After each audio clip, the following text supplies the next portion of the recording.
Vamos a ver lo que son los esfuerzos, como se tratan habitualmente en una barra, como la que vimos en el vídeo anterior, de la cual distinguíamos que estaba compuesta por rebanadas de este tipo, dos caras lisas, rígidas y una porción de material intermedia. Es decir, que se parecía más bien a esto, una rebanada pegada a lo de la otra.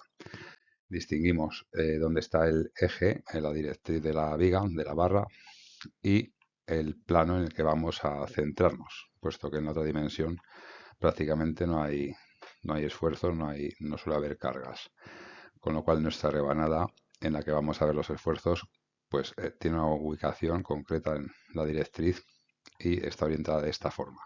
Vamos a tener presente entonces, eh, lo escalamos un poco para verlo mejor, aunque el concepto es el mismo, dos caras rígidas y una porción de material intermedia, y vamos a distinguir siempre la ubicación de la directriz y el plano en el que actuamos. Esta va a ser nuestra rebanada experimental. Ponemos estas dos especies de agarraderas para ver cómo se aplican las fuerzas y vamos a ver qué tipos de esfuerzos que tenemos. Los esfuerzos, como hemos visto en el vídeo anterior, viene de las fuerzas que actúan en cada una de estas caras. Si nos fijamos en esta cara, las tres fuerzas directas, los tres vectores directos que pueden actuar en el sentido positivo son los tres vectores del espacio, y los tres momentos que pueden actuar son igualmente los que corresponden a cada uno de estos ejes. Aquí hemos puesto el sentido positivo. Naturalmente, para que haya equilibrio en la otra cara, tienen que estar los correspondientes que contrarrestan a estos. Aunque aquí tenemos un total de 12 esfuerzos, realmente en nuestro plano, por así decir, solamente caben estos 6. Entonces les vamos a ir viendo en parejas estos que actúan en la dirección del eje, estas otras dos fuerzas en la dirección perpendicular al eje y estos dos momentos que actúan en el plano que contiene al eje. Empezamos por la primera pareja de fuerzas que conforman el esfuerzo que llamamos axil. Actúa en el eje, longitudinalmente en el eje de la barra, y vemos que es un sistema, un pequeño sistema vectorial que se anula, de no ser por esta pequeña porción de material que queda dentro. Entonces, es evidente como el efecto que tienen estas dos fuerzas tirando cada una hacia un lado.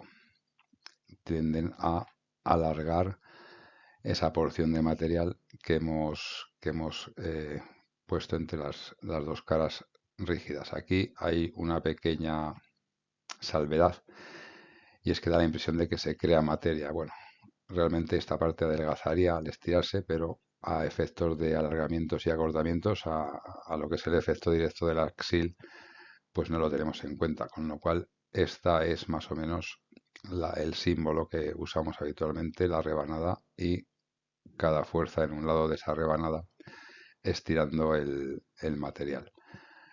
Si lo llevamos a el esquema de antes, vemos que aquí aparece la porción de directriz de la viga, de la barra, y si contamos el efecto de cada una de esas rebanadas estirándose, es evidente que lo que contribuye es a un alargamiento general de la barra en su eje, en la dirección de su eje.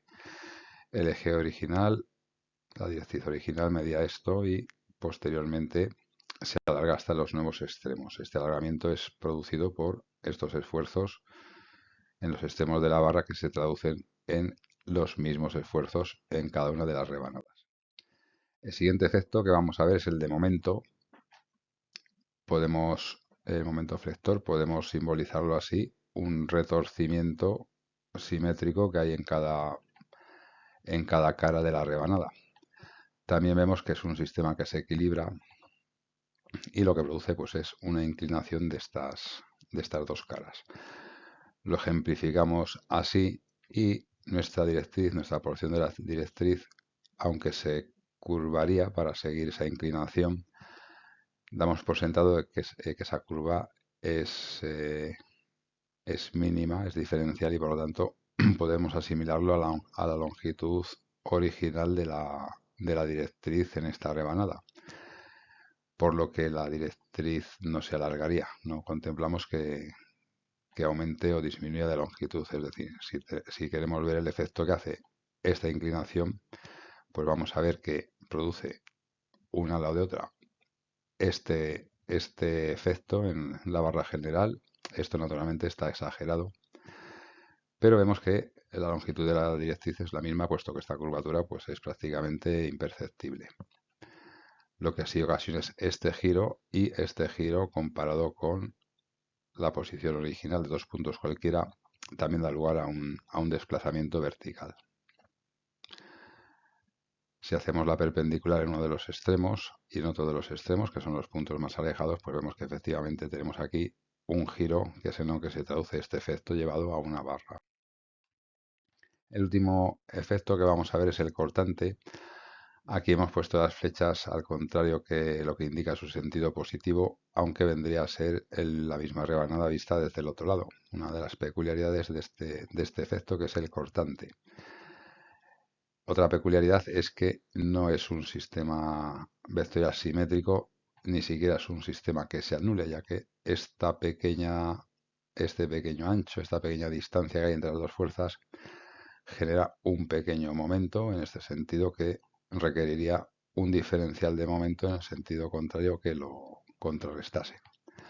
Entonces, esta es la deformación que impone este esfuerzo de cortante, y este es el símbolo habitual que vemos. En este caso sería un cortante positivo, aunque para lo que se refiere a la deformación de la barra, esto no deja de ser un símbolo, ya que nunca se contempla a efectos de deformación, a efectos de cálculo, puesto que, como vemos, no se respeta la condición inicial de que la directriz, después de los esfuerzos, permanece en todo momento perpendicular a las caras laterales, con lo cual simplemente es un símbolo de que existe ese esfuerzo, pero la deformación va ligada más bien al diferencial de momento del que hemos hablado antes. Se trataría más bien como una deformación debida al momento. Con lo cual, si tenemos una barra, realmente no vamos a calcular la contribución a cortante que genera cada una de las rebanadas, y eso solo lo consideramos si es un efecto de cortante directo, de cizalladura. Es decir, si colocamos un bloque en una determinada porción de la barra que cizalla, produce ese efecto característico de cortante, y solo lo estudiaríamos en las caras a las que afecta. A modo de resumen, entonces, tenemos que hay un esfuerzo axil que actúa en la dirección del eje de la directriz como dos fuerzas opuestas en cada una de las caras. Hay un esfuerzo cortante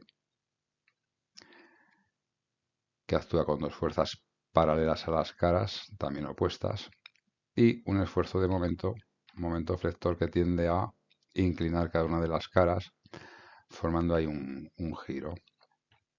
Esto se puede cuantificar concretamente si tenemos en cuenta que esto lo que produce es un alargamiento. Ese alargamiento, tanto en cada rebanada a nivel diferencial como en la barra completa, podemos expresarlo así como la fuerza por la longitud original dividido entre el módulo elástico del material y el área de la sección.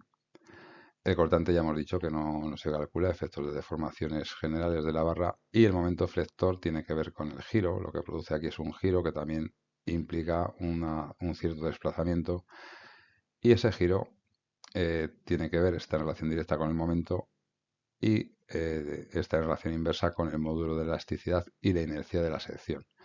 Esta fórmula se aplica también a nivel diferencial a una rebanada, y si el momento es el mismo, es constante, como ocurre en este caso, también nos puede dar el giro entre dos puntos cualquiera de la barra. Las implicaciones más precisas, como usamos esto en el cálculo real de estructuras, pues lo veremos en vídeos siguientes, pero la base va a ser esta de los esfuerzos fundamentales en una estructura. A modo de resumen, entonces, tenemos que hay un esfuerzo axil que actúa en la dirección del eje de la directriz como dos fuerzas opuestas en cada una de las caras. Hay un esfuerzo cortante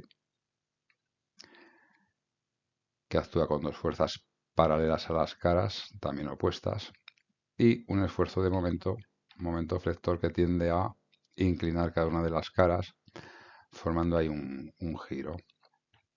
Esto se puede cuantificar concretamente si tenemos en cuenta que esto lo que produce es un alargamiento. Ese alargamiento, tanto en cada rebanada a nivel diferencial como en la barra completa, podemos expresarlo así como la fuerza por la longitud original dividido entre el módulo elástico del material y el área de la sección. El cortante ya hemos dicho que no se calcula, efectos de deformaciones generales de la barra, y el momento flector tiene que ver con el giro. Lo que produce aquí es un giro que también implica un cierto desplazamiento, y ese giro tiene que ver, está en relación directa con el momento, y está en relación inversa con el módulo de elasticidad y la inercia de la sección. Esta fórmula se aplica también a nivel diferencial a una rebanada, y si el momento es el mismo, es constante, como ocurre en este caso, también nos puede dar el giro entre dos puntos cualquiera de la barra. Las implicaciones más precisas, como usamos esto en el cálculo real de estructuras, pues lo veremos en vídeos siguientes, pero la base va a ser esta de los esfuerzos fundamentales en una estructura.